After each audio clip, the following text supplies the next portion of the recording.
Pada 6 dan 9 Agustus 1945, bom atom dijatuhkan di Hiroshima dan Nagasaki.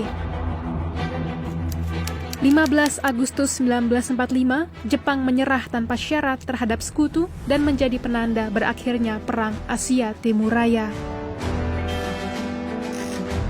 Memasuki tanggal 17 Agustus 1945 tengah malam, puluhan tokoh pemuda serta anggota PPKI telah berkumpul di rumah Laksamana Maeda.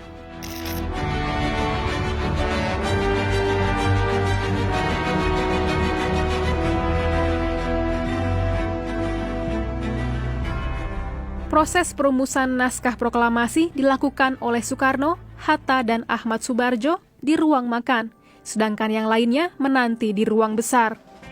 Yang merumuskan 3, Bung Karno pengen Bung Hatta yang mendikte, karena Bung Hatta ini yang paling tertib bahasanya kira-kira, ya kan? Ini bahasa politik ya kan?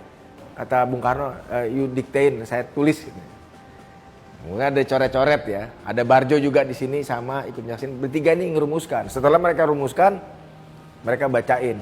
Sebetulnya ada kompromi juga. Jadi di kalangan mereka katanya gimana kalau kita ngikutin caranya deklarasi kemerdekaan Amerika gitu, di mana founding fathers-nya ikutan teken semua.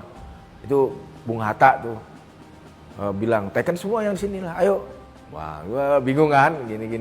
Kemudian Soekarni datang dengan usul, udah yang teken berdua aja, tapi atas nama bangsa Indonesia, atas nama rakyat Indonesia. Ya udah disetujui. Nah, setelah tadi disepakati siapa yang harus menandatangani, apa saja yang harus diubah, dan akhirnya sudah sepakat. Nah, kemudian Bung Karno meminta kepada Sayuti Melik untuk mengetik naskah proklamasi dengan didampingi wartawan BM Dias. Ada permasalahan memang awalnya. Saat itu Maeda tidak memiliki mesin ketik dengan huruf Latin, punyanya huruf kanji, dan akhirnya ajudan Maeda berinisiatif meminjam ke markas Angkatan Laut Jerman. Mesin ketik milik Angkatan Laut Jerman itulah yang digunakan untuk mengetik naskah proklamasi. Waktu menunjukkan sudah masuk pukul 2 dini hari, sudah tanggal 17 Agustus 1945. Setelah kemudian selesai diketik, Sayuti Melik menyerahkan kepada Bung Karno dan Bung Hatta, dan kemudian Bung Karno dan Bung Hatta menandatangani di atas grand piano yang saat itu ada di rumah Maeda. Jadi proses penandatanganan naskah proklamasi di atas piano ini. Berbekal naskah yang telah ditandatanganinya, Soekarno memproklamasikan kemerdekaan Indonesia beberapa jam kemudian. Proklamasi dilakukan di kediamannya di Jalan Pegangsaan Timur yang berjarak hampir 2 km dari rumah Laksamana Maeda. Secara keseluruhan, rumah Maeda hanya digunakan selama 4 jam. Namun, 4 jam itulah yang turut menentukan nasib Indonesia sebagai sebuah negara. Peran Laksamana Maeda yang memfasilitasi perumusan naskah proklamasi mencuatkan pertanyaan mengenai sosoknya. Lalu, apa yang dilakukan oleh Maeda pada malam itu? Memang ada beberapa versi bahwa Maeda beristirahat di lantai atas, namun meminta ke stafnya seperti Shigeta dan Nishijima untuk mengawal peristiwa tersebut, dan Ibu Satsuki Mishima yang mempersiapkan kebutuhan seperti makan dan minumnya para tokoh yang sedang melakukan pertemuan di lantai bawah. Penampakannya orang Jepang gitu ya, yang kemungkinan bisa dikesankan campur tangannya Jepang terhadap kemerdekaan Indonesia itu untuk sementara waktu memang nggak pernah disebutkan, sampai kemudian Shigeta dan Nishijima mengeluarkan satu memoar gitu.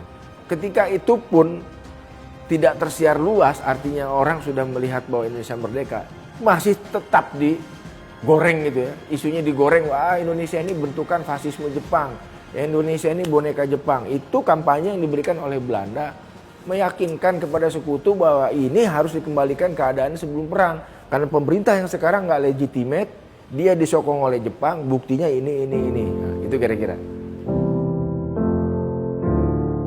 Maeda harus menanggung konsekuensi berat setelah mengizinkan rumahnya digunakan sebagai tempat perumusan naskah proklamasi. Saat Inggris datang pada September 1945, Maeda dan stafnya, Shigeta dan Nishijima, ditangkap dan dimasukkan ke penjara Glodok dan rutan Salemba. Setelah dipulangkan ke Jepang, Maeda dituduh membangkang. Hingga akhir hayatnya, Maeda memilih menjadi warga sipil biasa. Di era-era tahun 2000-an ini, museum merasa ada pergeseran pemahaman mengenai sosok Maeda bagi orang Jepang. Mungkin saat veteran-veteran Jepang, rekan-rekan sejawatnya masih hidup, Maeda dianggap sebagai pembangkang. Namun untuk generasi kemudian, generasi ketiga tahun 2000-an, mungkin dari pihak Angkatan Laut Jepang sudah memposisikan Maeda sebagai sosok yang layak diperhitungkan dalam percaturan pasca Perang Dunia Kedua. Atas jasanya terhadap perjuangan kemerdekaan Indonesia, pada 17 Agustus 1973, Maeda diundang pemerintah Indonesia untuk menerima tanda kehormatan Bintang Jasa Nararya. Maeda mengembuskan napas terakhirnya pada 13 Desember 1977.